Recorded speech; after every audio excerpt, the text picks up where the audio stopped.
assalamu aleykum bandiraɓe hettiyankoɓe yeɓɓiyankoɓe yawo Pindi TV bisimilla moon e roɓɓindu jayndeli moɗon weltare min dañi e huccide moon oɗo subaka altinande ko wiɗon tan yo Allah waɗanen jaam goto fo salminama e inde ko noon manama e jettode serenɓe min jejjitaka e lawol gotol calminama juurama berta juude ñaaga duwaw yuppoye Sénégal e aduna o foof hawɗo mboɗo sawa holluden caggal jaam juumo e nder leydi meɗen Sénégal e Afrique foof ɗum noon no subaka fo ko banimon debbo Aissata Ndiaye ne wonne banum gorko baba Moussa Niang bisimilla ma no weekend ma waɗi ko noon tigui Aissata Ndiaye sona weekend o raɓɓiɗi yimɓe keɓani foftade no jiɗirno ni e bawɗe Allah en jetti jomiraɗo subahanahu wa taala kokkuɗen fartange artuɗo e oɗo altine ɓen yeɓiyankoɓe Pindi TV nder e bawalleɗi kala kuftidinde mabɓe oɗon aadi mo gonda tigui en gadodiri e mabɓe Aissata Ndiaye caggal salmindema e juuradema en calminiɓe kamɓe en juurimaɓe Moussa Niang ko famde tan aduna kam ala foftere ala aduna ala foftere ko ɓuri tengtude hande Allah ni mboɗo heewide tampere fekkinama gorko guilay PC original Iblis funti baba adama ƴakkin ɗum pom donc guilnen wiya neɗɗo foof yo jogo joom ko noon tigui aduna ala foftere ala jamais way noon tigui jayde leydi Sénégal ene wayno oɗon fanno dawrugol o paka caggal e oɗo subaka altine kono kadi ganduɗa ko Aissata Ndiaye ɗen mbawi wiide hande jayde e leydi Sénégal gotere kala walla mbiyen jayde kala nawiri koye fannu mo wela walla mbiyen mbaɗi cawru mbaggu ene wayno fannuji kewɗi tawte e nder jaydeji noon tigui jayde quotidien uddisidama quotidien le quotidien nde Madiambal Diagna Aissata Ndiaye nde arti koye ganduɗa ko jillu hoore lendi ngu waɗiya yaade ganduɗa ko yettinoyde duwaw to galle Khalifa Ababacar Sall caggal sankare on jinare mum ene wayno e wiide ɓeɗon jeynankoɓe Madiambal Diagna rewda ɗon ko oɗon premiére dame Mariame Faye Sall woni sababu ardindeɓe bindol ɓe mbi ko Mariame Gomle Faye niɓɓere walla mbiyana caɗele gonnoɗe hakkude Khalifa Sall e ganduɗa ko président Macky Sall ene wayno saabi ɗum ɗo foof walla mbiyanna woni ittude ɗeɗon caɗele fof ko Mariame Faye Sall ɓe mbi ko la première dame avait préparé le terrain pour les 2 hommes ko konko saabi ndeɗo jonde hakkude président de la république wonde Khalifa Sall saga tigui ɓe ganduɗa hoore lendi yettima e galle Khalifa Sall yuɓɓinoyde walla mbiyen yettinoyde duwaw mum caggal dutugol oɗon jinnaɗo Khalifa Sall kanen tawi nder hello jatato nde jeyde Madiambal Diagne caggal kanna ɓe garti e oɗon gorko joman nde jayde on paami tigui mo gowɗon nande Madiambal Diagne kanko de tawate ngoɗo hello sappo e ɗiɗo ene wayno alhaali makko procès hakkude makko Souleymane Teliko o wiide makko c'est un verdict rétrograde wonde de ko verdict mo ganduɗa niɓɓidene mo fewi kanen tawi hello sappo e ɗiɗo Aissata noon tigui gardiɗo leydi o waɗi ko yooɗi jayde Le Soleil rewi hen ko noon tigui gardiɗo leydi o waɗi ko yooɗi ɗum tagi waɗana ko yooɗi jayde Le Soleil ine tentinen jeux olympique baɗeteɗo to Tokyo Japon ene wayno de hoore leydi Macky Sall kanko waɗa invité d'honneur e ɗiɗon jeux olympique sio ene wayno kaɗon tawete hello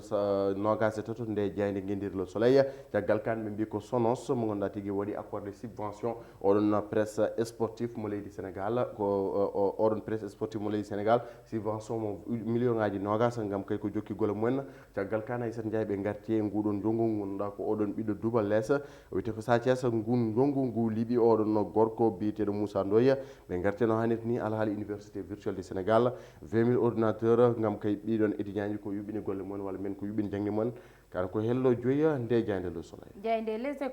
Les Échos arti koye oɗon gorko mo ganduɗa ittama to section de recherche mo Colobane ene wayno waɗama radié e nder cadre gendarmerie wiyete ko capitaine Touré taw waɗimo radié kay ko hoore lendi Macky Sall ɓe mbi ko capitaine Touré noon ma wat attaqué oɗon décret saabu ganduɗa ko wasde yadude hen walla mbiyen wonko niɓiɗe ɗeɗon gueɗe woni sababu omo waɗa saisir cour suprême et cour de justice mo CEDEAO gam kay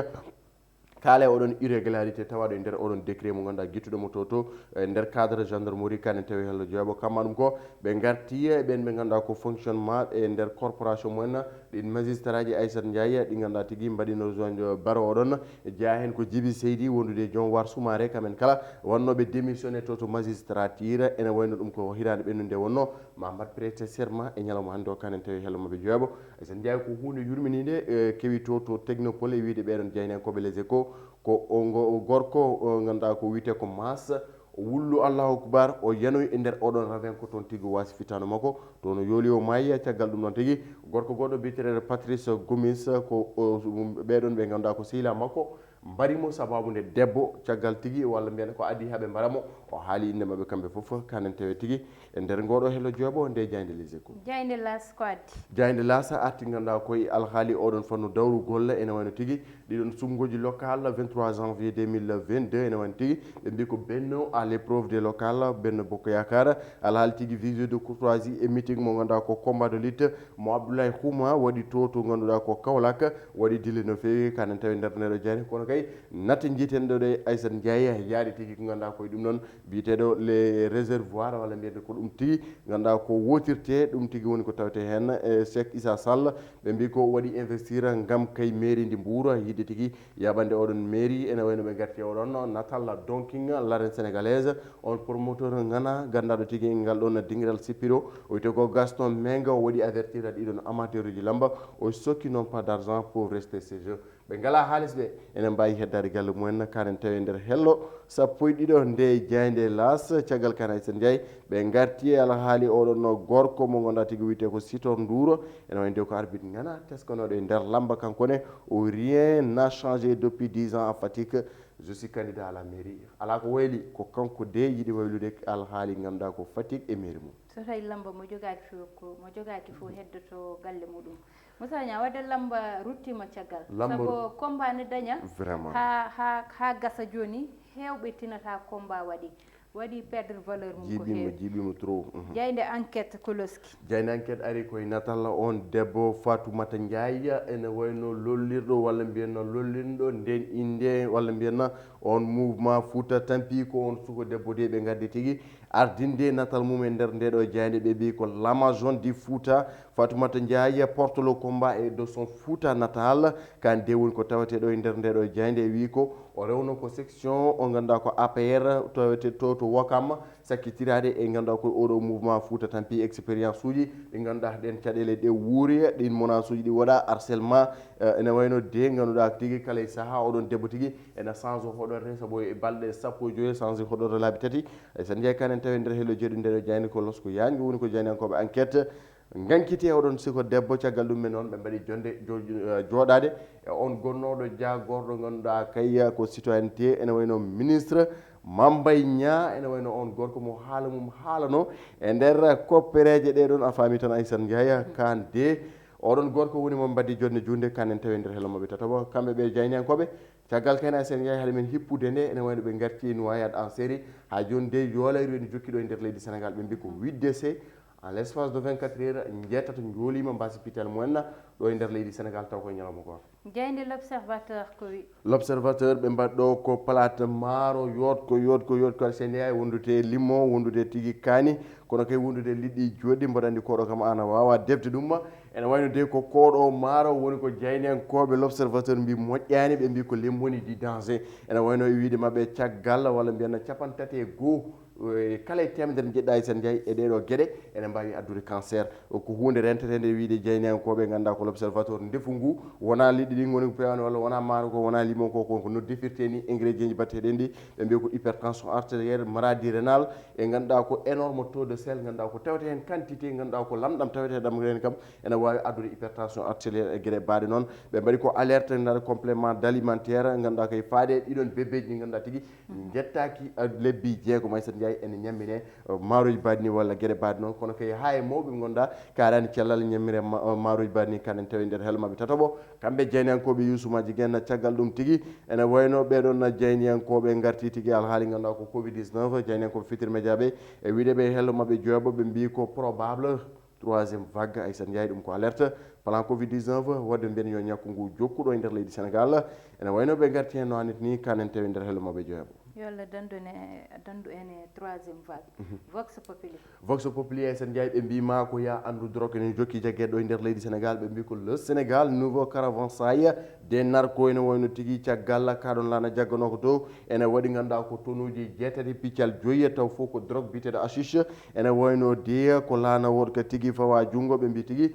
kañum woni ko jagguira oɗo drogue ɗum ene tawi nder hello mabɓe ɗiɗaɓo e gon hello ɗiɗaɓo Aissata Ndiaye ɓe mbi ko debbo fawa junggo to bowol laringal Blaise Diagne ene wonde 825 grammes de cocaïne ko drogue goɗɗo kadi inde drogue wiyete noon kanne enen tawi nder hello mabɓe ɗewa kamɓe ɓeɗo jeynakoɓe caggal kanna ɓe garte ganduɗa tigui ɓe mbi ko worɓe ɓe ganduɗa tigui ko joguiɓe fetillaji joguiɓe masque ji jani nde ganduɗa kayya oɗon base areski taweteɗo to Koccari noon ko wuuro tawetego to Tamba ene wayno nde ɓe jani mum ɓe nawi tigui kalis kewɗo matériel kewɗo ɓe nawi ɗum ɓe mbaɗi ɓe gañi hewɓe caggal ganduɗa ko ɗiɗon armée ɗi jogino kono nden tigui ɓe jaadi kono kay losku udama e wiide ɓeɗon jani on koɓe vox pop jayde libération ɓuuri yañade oɗon enquête e wiide mabɓe caggal ganduɗa ko oɗon hôtel ganduɗa ko oɗon hôtel moɓe janno ene wayno de ngolɗo ɗin bandiji jani tigui koye oɗon base areski taweteɗo to Koccari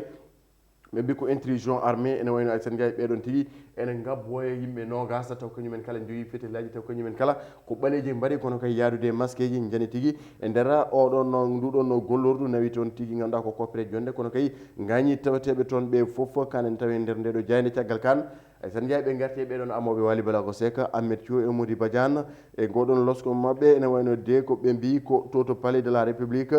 ene wayno prétendant avoir fait la même chose au palais devant Wade Wally Seck dément formellement état ses frustrations ene wayno ɓeɗo ɗiɗo mbi ko mbaɗino hono ni ɓusodirde e yesso ganduɗa ko hoore lendi Macky Sall hoore lendi Abdoulaye Wade jaafoɗon tigui e wiide mabɓe ɗum noon woni ko Wali Balago Seck jaɓani kanen tawi nder ganduɗa ko hello tataɓo nde jayde libération jayde stade coftal ɓalli udardamal no mbiɗa ni hande 8e de finale euro 2021 ma jokku ene wayno de Croatie ma huccodiri e Espagne ɓe mbi ko choc indécis leydi France wonata ko hakkude mum e Angleterre ene wayno de ngal putal ko cabbagal no feewi la France au couteau suisse Croatie attention au déclin espagnol Cristiano Ronaldo on gorko ƴettuɗoɗo ngel ɗon kawguel hitande 2016 ene wayno de ko Romelu Lukaku Eden Hazard Kevin De Bruyne ɓeɗon worɓe de Torgan Hazard kañumen kala mbaɗi ɓe elmine kikiɗanke o Cristiano e wonde mum kala koti kikiɗanke o jaltinguel ɗon kawguel ɓe mbi ko la Belgique ouvre la session du Portugal l'Italie sur la route des Diables Rouges Ankara ene wayno de Italie so rentaka Aissata Ndiaye ko kañum jogoto huccodirde e Romelu Lukaku e yimɓe mum Aissata Ndiaye ɗum de wonno ko sifono e kelle gadane jayde leydi Sénégal e o subaka altine ganduɗa kay ko nogas jeetati lewru juin jogorno wiide nogas jeeɗiɗa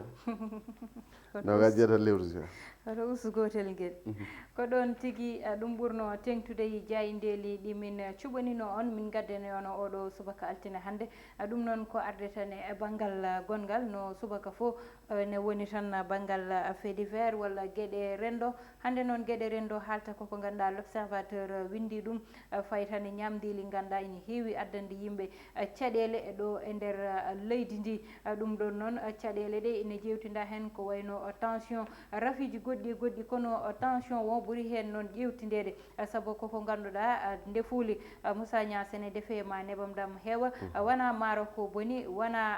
ñambi o boni wona kadi ko ganduɗa woni ñamo ko batteɗe hen o boni kono noon boni kono waɗirte ni eno defirte ni Moussa Niang hande a ƴewata ko so barme fawama ma barme woppe ha surka ha wiyani huɓɓa nde lingu wedde hen walla nde lamɗam wedde hen ɗum ɗon woni ko ganduɗa moƴƴani e ndefu ngu saabu diwlin wonno ganduɗa fotani ɓendugol mum fotani yettade toon ɗum ko goho ɗiɗi ndefa ko ganduɗa yete ƴetta kala ko ganduɗa woni sew sew ƴetta carotte ƴetta ñambi ƴetta kala ko yahata e maaro mbaɗa e nder barme Moussa Niang mbawnina kadi mbawnina ha kala ko moƴƴuno hen ni wiye vitamine yaaha ɗum ɗon foof koko ganduɗa yete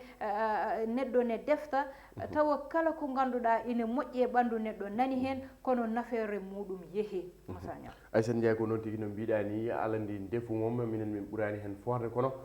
woni ndefuji Aissata Ndiaye mi yi ko hulɓini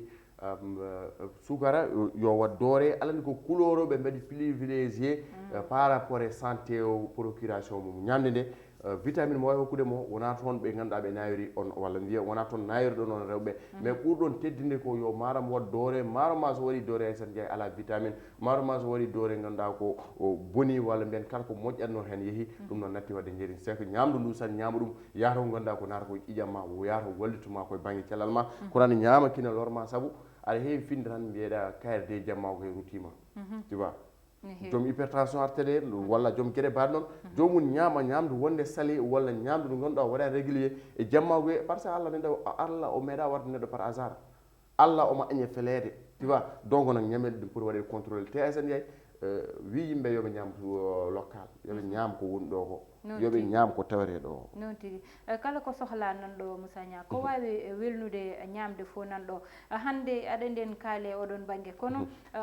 barmeji ɗi ko watte hen ko aɗa andi watteno hen ko sukara hande sukara ƴette wedde diwlin ha waɗa doore nde fuɗɗo ƴeyete waɗede ndiyam cikka barme waɗi doore sabu ko sukara e hoore mum ƴetta waɗa diwlin ha sumi te ɗum ɗon Moussa Niang soble ne wawi ɗum rampilde nokkos ne wawi ɗum rampilde hande kono noon koko ganduɗa ete enen ko joguiɗen ko en kutorta ko ɗum saabu ƴeewa ƴettude bouillon ji ɗi mi innata inde wotere hande